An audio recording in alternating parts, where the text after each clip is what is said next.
series of lessons in Raja Yoga by Yogi Ramacharaka. Chapter 1. The first lesson. The I. In India, the candidates for initiation into the science of Raja Yoga, when they apply to the Yogi Masters for instruction, are given a series of lessons designed to enlighten them regarding the nature of the real self, and to instruct them in the secret knowledge whereby they may develop the consciousness and realization of the real I within them. They are shown how they may cast aside the erroneous or imperfect knowledge regarding their real identity. Until the candidate masters this instruction, or at least until the truth becomes fixed in his consciousness, further instruction is denied him. For it is held that until he has awakened to a conscious realization of his actual identity, he is not able to understand the source of his power, and moreover he is not able to feel within him the power of the will, which power underlies the entire teachings of Raja Yoga. The Yogi Masters are not satisfied if the candidate forms merely a clear intellectual conception of this actual identity, but they insist that he must feel the truth of the same, must become aware of the real self, must enter into a consciousness in which the realization becomes a part of his everyday self, in which the realizing consciousness becomes the prevailing idea in his mind, around which his entire thoughts and actions revolve. To some candidates, this realization comes like a lightning flash the moment the attention is directed toward it, while in other cases the candidates find it necessary to follow a rigorous course of training before they acquire the realization in consciousness. The Yogi Masters teach that there are two degrees of this awakening consciousness of the real self. The first, which they call the consciousness of the I, is the full consciousness of real existence that comes to the candidate, and which causes him to know what he is, a real entity having a life not depending upon the body, life that will go on in spite of the destruction of the body, real life in fact. The second degree, which they call the consciousness of the I Am, is the consciousness of one's identity with the universal life, and his relationship to and in touchness with all life, expressed and unexpressed. These two degrees of consciousness come in time to all who seek the path. To some it comes suddenly, to others it dawns gradually, to many it comes assisted by the exercises and practical work of Raja Yoga. The first lesson of the Yogi Masters to the candidates leading up to the first degree above mentioned is as follows: that the Supreme Intelligence of the universe, the Absolute, has manifested the being that we call man, the highest manifestation on this planet. The Absolute has manifested an infinitude of forms of life in the universe, including distant worlds, suns, planets, etc., many of these forms being unknown to us on this planet, and being impossible of conception by the mind of the ordinary man. But these lessons have nothing to do with that part of the philosophy which deals with these myriad forms of life, for our time will be taken up with the unfoldment in the mind of man of his true nature and power. Before man attempts to solve the secrets of the universe without, he should master the universe within, the kingdom of the self. When he has accomplished this, then he may and should go forth to gain the outer knowledge as a master demanding its secrets, rather than as a slave begging for the crumbs from the table of knowledge. The first knowledge for the candidate is the knowledge of the self. Man, the highest manifestation of the Absolute, as far as this planet is concerned, is a wonderfully organized being, although the average man understands but little of his real nature. He comprises within his physical, mental and spiritual makeup both the highest and the lowest, as we have shown in our previous lessons, the 14 lessons and the advanced course. In his bones, he manifests almost in the form of mineral life. In fact, in his bones, body, and blood, mineral substances actually exist. The physical life of the body resembles the life of the plant. Many of the physical desires and emotions are akin to those of the lower animals, and in the undeveloped man these desires and emotions predominate and overpower the higher nature, which latter is scarcely in evidence. Then man has a set of mental characteristics that are his own, and which are not possessed by the lower animals. See 14 lessons. And in addition to the mental faculties common to all men, or rather that are in evidence in a greater or lesser degree among all men, there are still higher faculties latent within man, which, when manifested and expressed, render man more than ordinary man. The unfoldment of these latent faculties is possible to all who have reached the proper stage of development, and the desire and hunger of the student for this instruction is caused by the pressure of these unfolding latent faculties crying to be born into consciousness. Then there is the wonderful thing, the will, which is but faintly understood by those ignorant of the yogi philosophy, the power of the ego, its birthright from the Absolute. But while these mental and physical things belong to man, they are not the man himself. Before the man is able to master, control, and direct the things belonging to him, his tools and instruments, he must awaken to a realization of himself.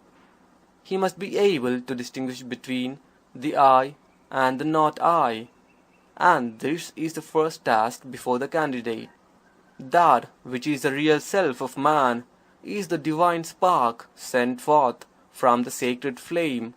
It is the child of the divine parent. It is immortal, eternal, indestructible, invincible. It possesses within itself power, wisdom, and reality. But, like the infant that contains within itself the sometime man, the mind of man is unaware of its latent and potential qualities and does not know itself. As it awakens and unfolds into the knowledge of its real nature, it manifests its qualities and realizes what the Absolute has given it. When the real self begins to awaken, it sets aside from itself those things which are but appendages to it, but which it, in its half-working state, had regarded as itself. Setting aside first this, and then that, it finally discards all of the not I, leaving the real self free and delivered from its bondage to appendages. Then it returns to the discarded appendages and makes use of them. In considering the question, what is the real self, let us first stop to examine what man usually means when he says I. The lower animals do not possess this I sense. They are conscious of the outer world, of their own desires and animal cravings and feelings. But their consciousness has not reached the self-conscious stage. They are not able to think of themselves as separate entities and to reflect upon their thoughts. They are not possessed of a consciousness of the divine spark, the ego, the real self. The divine spark is hidden in the lower forms of life, even in the lower forms of human life, by many sheets that shut out its light. But nevertheless, it is there always. It sleeps within the mind of the savage. Then, as he unfolds, it begins to throw out its light. In you, the candidate, it is fighting hard to have its beams pierce through the material coverings. When the real self begins to arouse itself from its sleep, its dreams vanish from it, and it begins to see the world as it is, and to recognize itself in reality, and not as the distorted things of its dreams. The savage and barbarian are scarcely conscious of the I. They are but a little above the animal in point of consciousness, and their I is almost entirely a matter of the consciousness of the wants of the body, the satisfaction of the appetites, the gratification of the passions, the securing of personal comfort, the expression of lust, savage power, etc. In the savage, the lower part of the instinctive mind is the seed of the I. See 14 lessons for explanation of the several mental planes of man. If the savage could analyze his thoughts, he would say that the I was the physical body, the said body having certain feelings, wants, and desires. The I of such a man is a physical I, the body representing its form and substance. Not only is this true of the savage, but even among so-called civilized men of today, we find many in this stage. They have developed powers of thinking and reasoning, but they do not live in their minds, as do some of their brothers. They use their thinking powers for the gratification of their bodily desires and cravings, and really live on the plane of the instinctive mind. Such a person may speak of my mind or my soul, not from a high position where he looks upon these things from the standpoint of a master who realizes his real self, but from below, from the point of view of the man who lives on the plane of the instinctive mind and who sees above himself of the higher attributes. To such people the body is the I. Their I is bound up with the senses and that which comes to them through the senses. Of course, as man advances in culture and civilization, his senses become educated and are satisfied only with more refined things, while the less cultivated man is perfectly satisfied with the more material and gross sense gratification. Much that we call cultivation and culture is not but a cultivation of a more refined form of sense gratification, instead of a real advance in consciousness and unfoldment. It is true that the advanced student and master is possessed of highly developed senses, often far surpassing those of the ordinary man. But in such cases, the senses have been cultivated under the mastery of the will, and are made servants of the ego, instead of things hindering the progress of the soul. They are made servants instead of masters. As man advances in the scale, he begins to have a somewhat higher conception of the I. He begins to use his mind and reason, and he passes on to the mental plane. His mind begins to manifest upon the plane of intellect. He finds that there is something within him that is higher than the body. He finds that his mind seems more real to him than does the physical part of him. And in times of deep thought and study, he is able almost to forget the existence of the body. In this second stage, man soon becomes perplexed. He finds problems that demand an answer, but as soon as he thinks he has answered them, the problems present themselves in a new phase, and he is called upon to explain his explanation.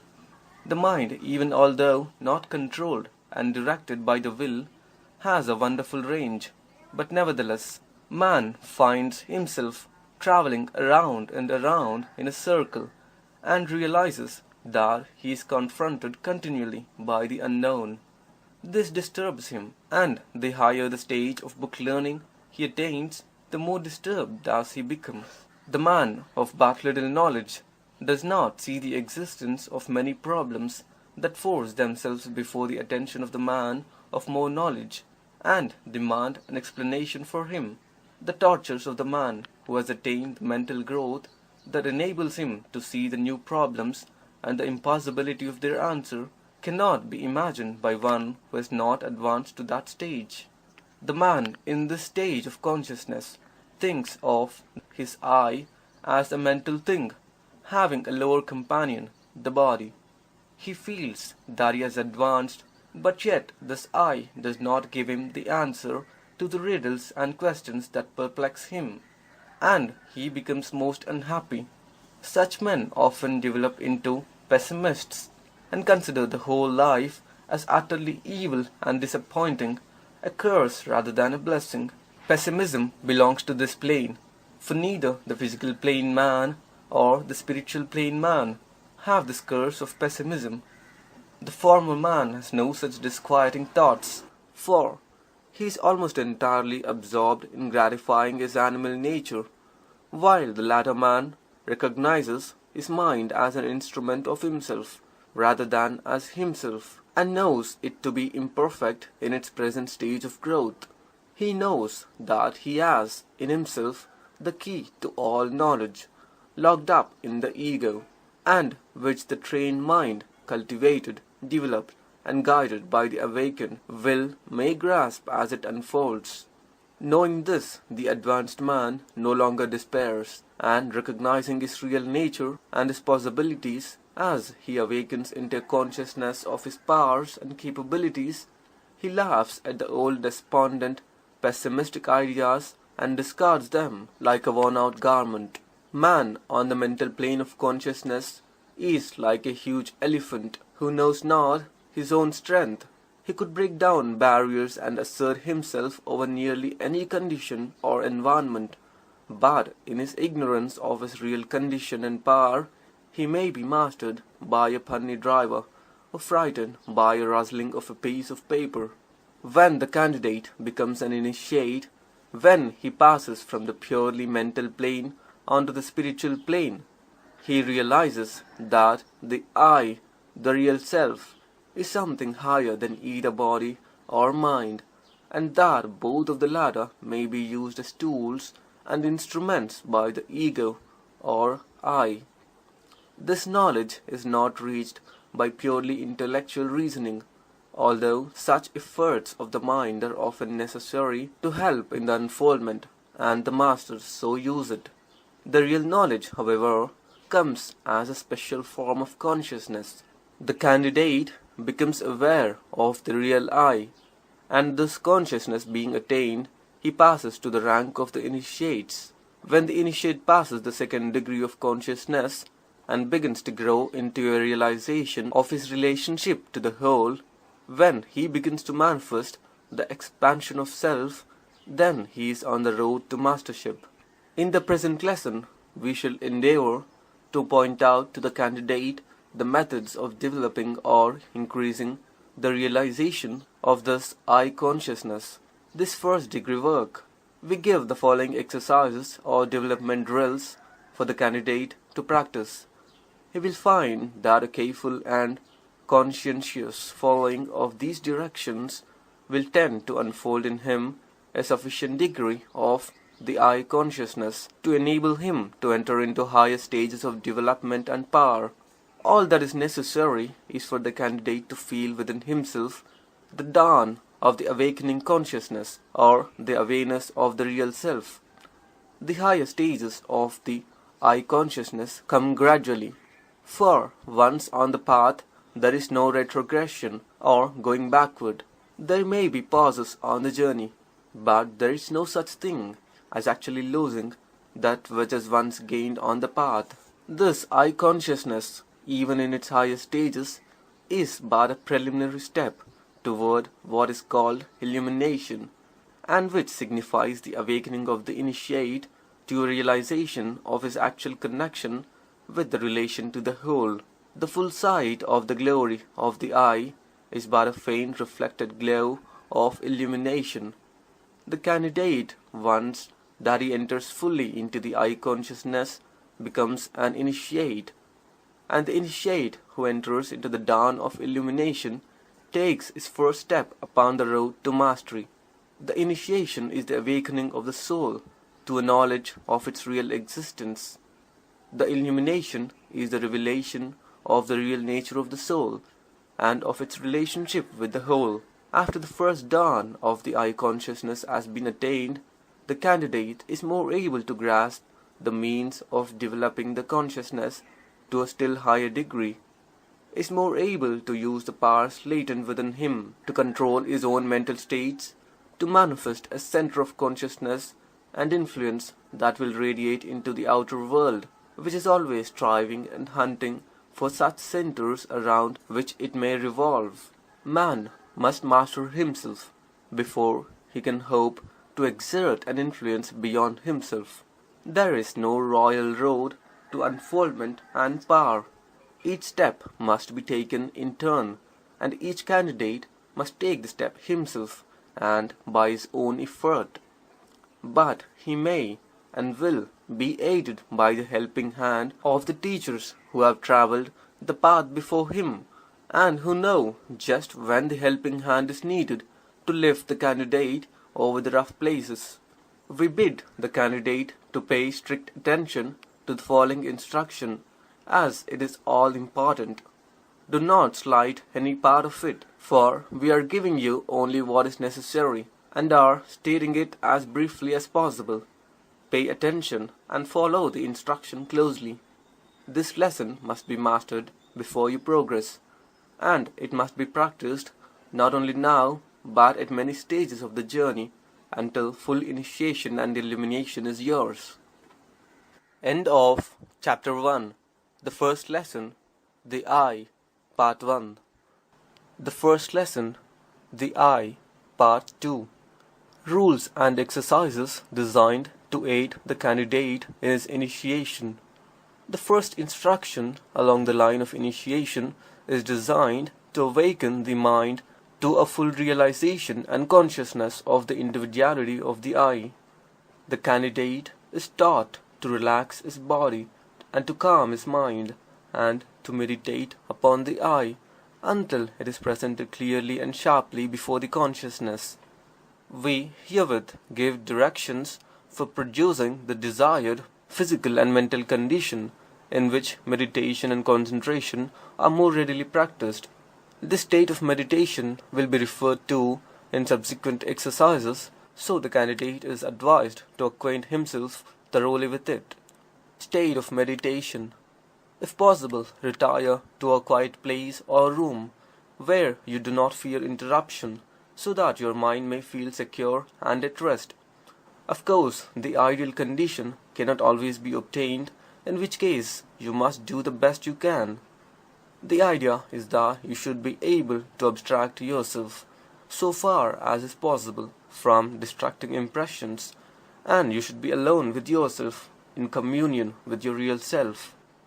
It is well to place yourself in an easy chair or on a couch, so that you may relax the muscles and free the tension of your nerves. You should be able to let go all over, allowing every muscle to become limp, until a feeling of perfect peace and restful calm permeates every particle of your being. Rest the body and calm the mind.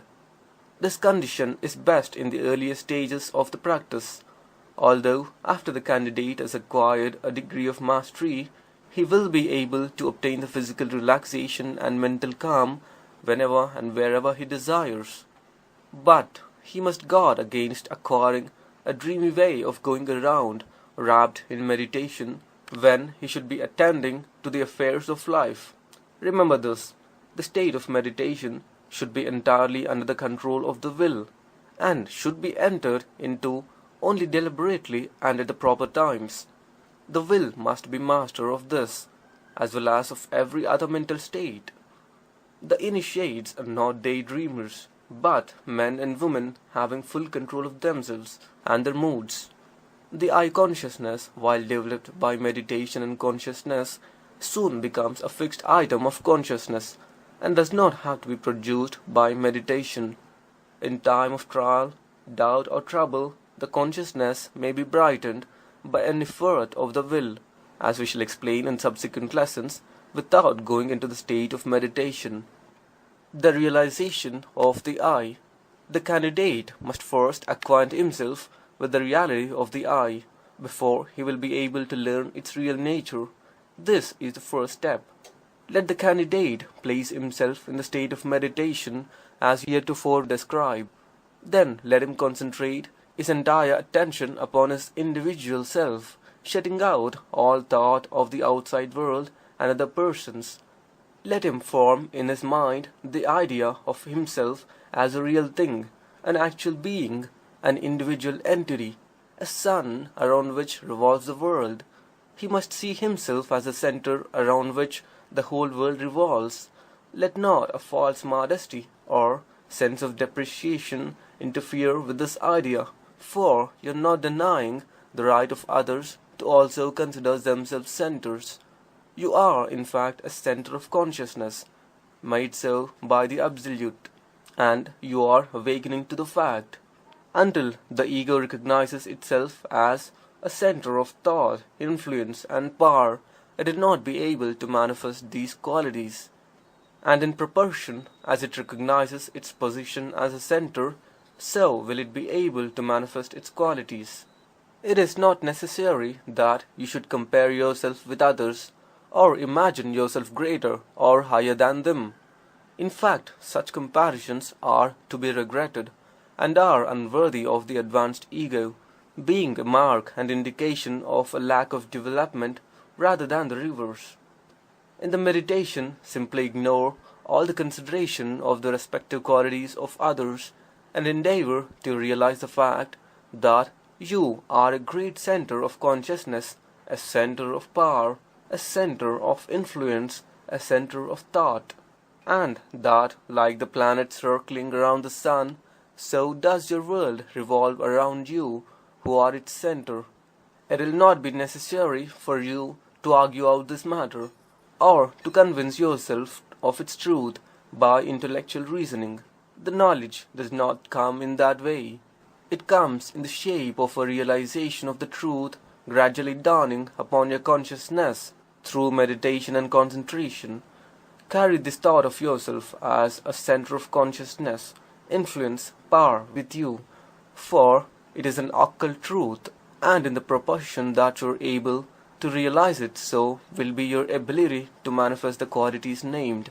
No matter how humble may be your position, no matter how hard may be your lot, no matter how deficient in educational advantages you may be, still you would not change your I with the most fortunate, wisest, and highest man or woman in the world. You may doubt this, but think for a moment, and you will see that we are right. When you say that you would like to be this person or that, you really mean that you would like to have their degree of intelligence, power, wealth, position, or what not. What you want is something that is theirs, or something akin to it. But you would not, for a moment, wish to merge your identity with theirs, or to exchange selves. Think of this for a moment. To be the other person, you would have to let yourself die, and instead of yourself, you would be the other person. The real you would be wiped out of existence, and you would not be you at all, but would be he. If you can but grasp this idea, you will see that not for a moment would you be willing for such an exchange. Of course, such an exchange is impossible. The I of you cannot be wiped out. It is eternal. It will go on and on and on to higher and higher states, but it always will be the same I. Just as you, although a far different sort of person from your childhood self, still you recognize the same I is there and always has been there. And although you will attain knowledge, experience, power, and wisdom in the coming years, the same I will be there. The I is the divine spark and cannot be extinguished. The majority of people in the present stage of the race development have but a faint conception of the reality of the I. They accept the statement of its existence and are conscious of themselves as an eating, sleeping, living creature, something like a higher form of animal. But they have not awakened to an awareness or realization of the I, which must come to all who become real centers of influence and power. Some men have stumbled into this consciousness or a degree of it without understanding the matter. They have felt the truth of it, and they have stepped out from the ranks of the commonplace people of the world, and have become powers for good or bad. This is unfortunate to some extent, as this awareness without the knowledge that should accompany it may bring pain to the individual and others. The candidate must meditate upon the I, and recognize it, feel it, to be a center. This is his first task. Impress upon your mind the word I, in this sense and understanding, and let it sink deep down into your consciousness so that it will become a part of you. And when you say I, you must accompany the word with a picture of your ego as a center of consciousness and thought and power and influence. See yourself thus, surrounded by your world. Wherever you go, there goes the center of the world. You are the center, and all outside of you revolves around that center. This is the first great lesson on the road to initiation. Learn it. The Yogi Masters teach the candidates that their realization of the I as a center may be hastened by going into the silence or state of meditation and repeating their first name over slowly, deliberately, and solemnly a number of times. This exercise tends to cause the mind to center upon the I, and many cases of dawning initiation have resulted from this practice. Many original thinkers have stumbled upon this method without having been taught it. A noted example is that of Lord Tennyson, who has written that he attained a degree of initiation in this way. He would repeat his own name over and over, at the same time meditating upon his identity, and he reports that he would become conscious and aware of his reality and immortality, in short, would recognize himself as the real center of consciousness. We think we have given you the key to the first stage of meditation and concentration. Before passing on, let us quote from one of the old Hindu masters. He says regarding this matter, "When the soul sees itself as a center surrounded by its circumference, when the sun knows that it is a sun and is surrounded by its whirling planets, then is it ready for the wisdom and power of the masters." The knowledge of the independence of the I from the body. Many of the candidates find themselves prevented from a full realization of the I, even after they have begun to grasp it, by the confusing of the reality of the I with the sense of the physical body. This is a stumbling block that is easily overcome by meditation and concentration, the independence of the I often becoming manifest to the candidate in a flash upon the proper thought being used as subject of meditation. The exercise is given as follows. Place yourself in the state of meditation and think of yourself, the real I, as being independent of the body, but using the body as a covering and an instrument. Think of the body as you might of a suit of clothes. Realize that you are able to leave the body and still be the same I. Picture yourself as doing this and looking down upon your body. Think of the body as a shell from which you may emerge without affecting your identity. Think of yourself as mastering and controlling the body that you occupy, and using it to the best advantage, making it healthy, strong, and vigorous, but still being merely a shell or covering for the real you. Think of the body as composed of atoms and cells, which are constantly changing, but which are held together by the force of your ego, and which can improve at will. Realize that you are merely inhabiting the body and using it for your convenience, just as you might use a house. In meditating further, ignore the body entirely, and place your thought upon the real I that you are beginning to feel to be you, and you will find that your identity, your I, is something entirely apart from your body. You may now say, "my body," with a new meaning, but do not let this conception and realization cause you to ignore the body.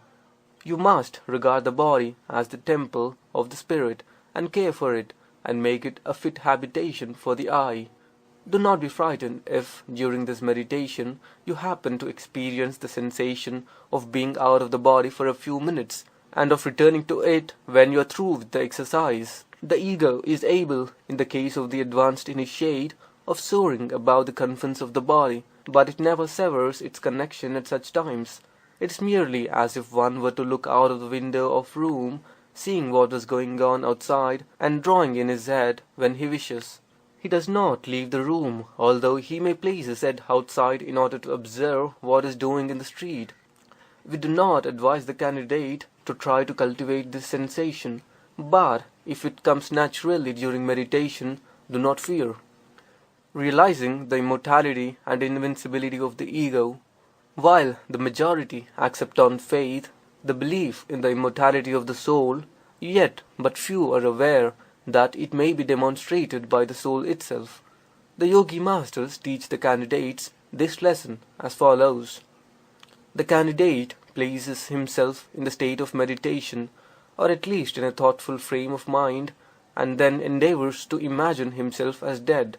That is, he tries to form a mental conception of himself as dead.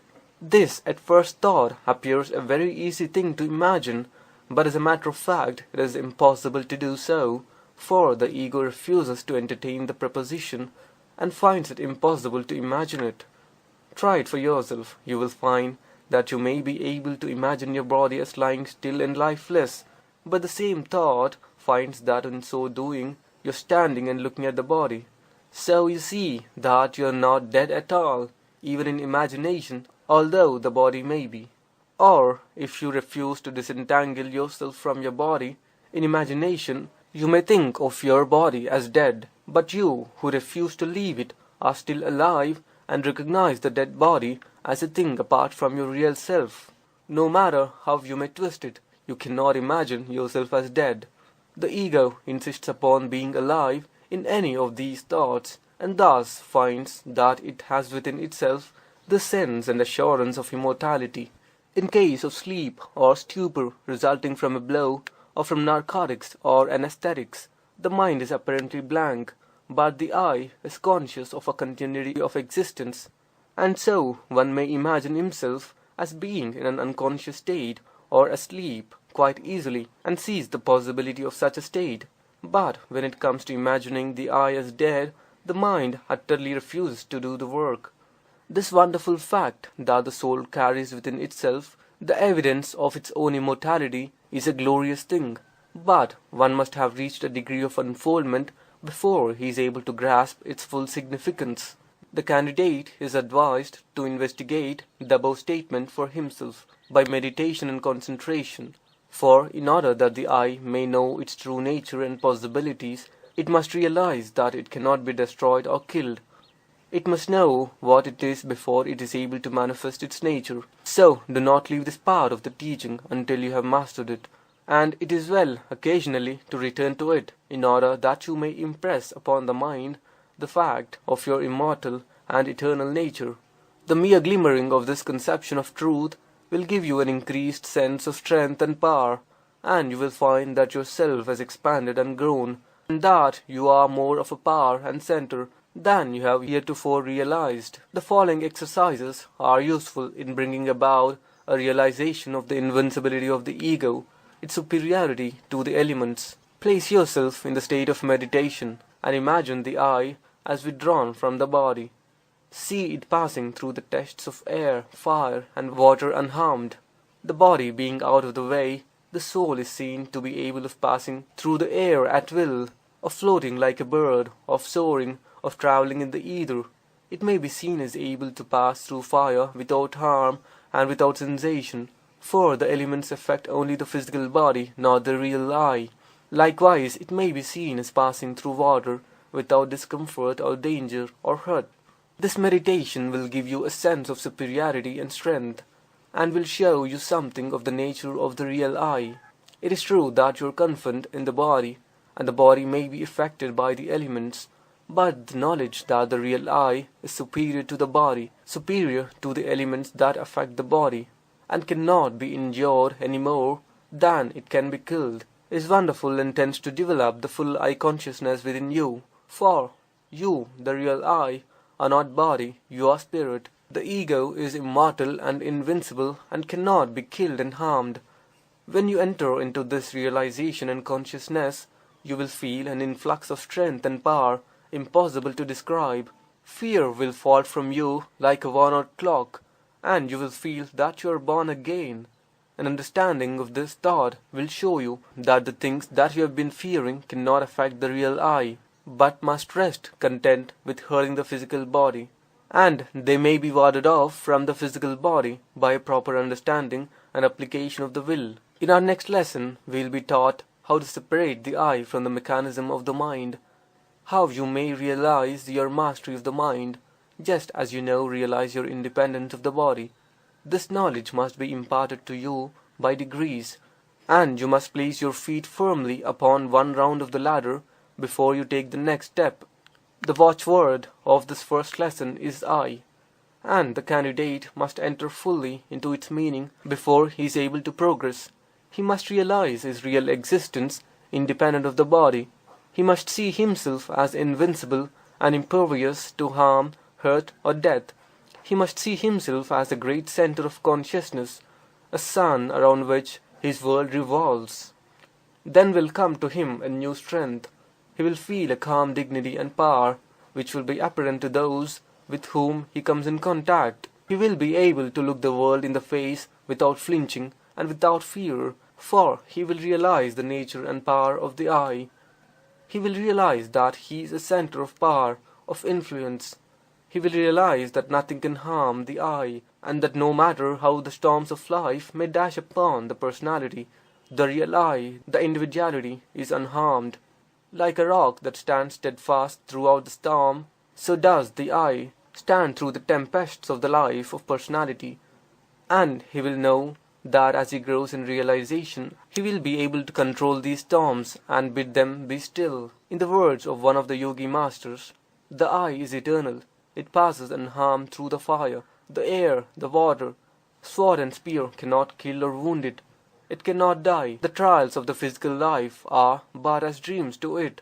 Resting secure in the knowledge of the I, man may smile at the worst of the world has to offer, and raising his hand he may bid them disappear into the mist from which they emerged.